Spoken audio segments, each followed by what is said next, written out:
ইব্রাহিম আলাইহিস সালাতু ওয়াস সালামকে আল্লাহ সব চাইতে বেশি পরীক্ষা করেছিলেন। আল্লাহর পরীক্ষাতে সব জায়গাতে তিনি উত্তীর্ণ হয়েছিলেন ইব্রাহিম আলাইহিস সালাম। এমনকি আল্লাহ তাকে বন্ধু বলে ঘোষণা করেছিলেন। ইব্রাহিম হলেন আমার বন্ধু। এমন একজন নবী ইব্রাহিম, তিনি হলেন আমার বন্ধু।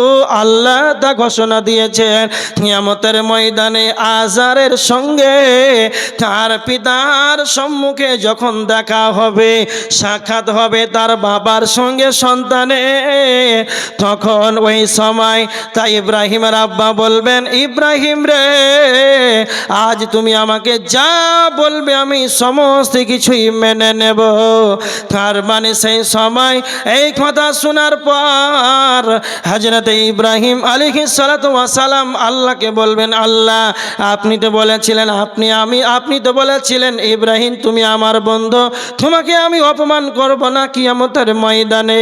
আজ আমার পিতা আজার জাহান্নামে যাবে আর আমি নবী ইব্রাহিম যেন জান্নাতে যাব। এর চাইতে বড় অপমান কি হতে পারে? আল্লাহ তখন বলেন, ইব্রাহিম ইন্নী হারামতুল জান্নাতা আলাল কাফিরিন, আমি আল্লাহ কাফেরদের জন্য জান্নাতকে হারাম করে দিয়েছি।